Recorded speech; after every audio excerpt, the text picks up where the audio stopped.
आपन दुख बतियावत बा। कैसे कहत बा भैया, जाते बा चैतवा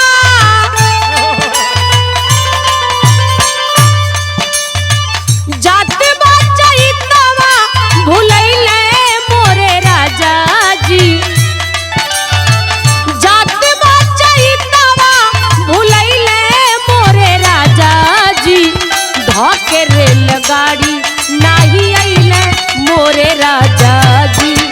धके रेलगाड़ी नाही अइले मोरे राजा जी। धके रेलगाड़ी नाही अइले मोरे राजा जी। एक लाइन उ दुल्हन और कहत बिया अपने राजा जी के वियोग में, कलाई में कंगना रोवे रोवे कानी बाली। मथवा के बिदिया रोवे ओठवा के लाली। मथवा के बिदिया रोवे ओठवा के लाली। मथवा के बिदिया रोवे ओठवा के लाली। गुलरी का फूल जाके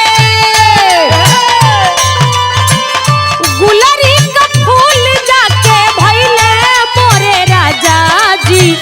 धके रेलगाड़ी नाही अइले मोरे राजा जी। धके रेलगाड़ी नाही अइले मोरे राजा जी। धके रेलगाड़ी नाही अइले मोरे राजा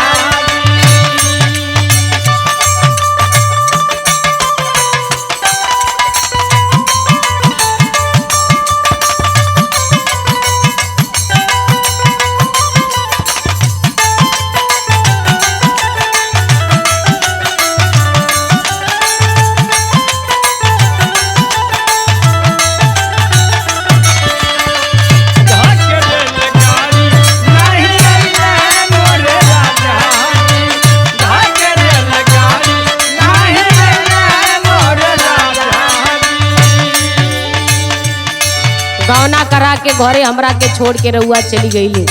उ दुल्हन कहत बिया, पिया परदेसी भइले मोरी गवना के। सुतिला से जरिया पे रोजी तकिया धके।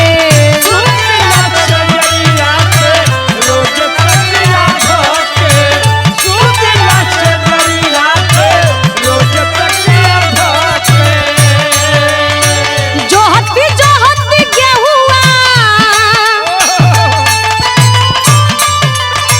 जोहती जोहती गेहुआ कटैले मोरे राजा जी। धके रेलगाड़ी नाही अइले मोरे राजा जी। धके रेलगाड़ी नाही अइले मोरे राजा जी। धके रेलगाड़ी नाही अइले मोरे राजा जी।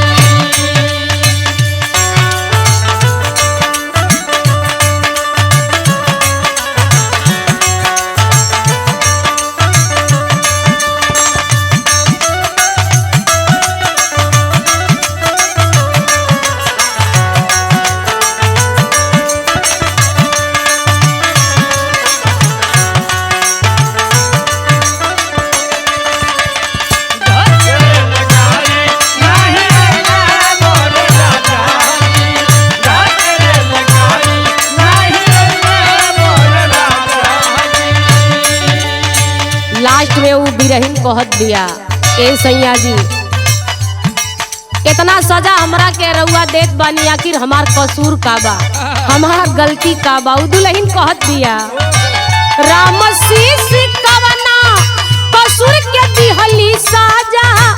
2 साल बीतल नाही अइले घरवा राजा।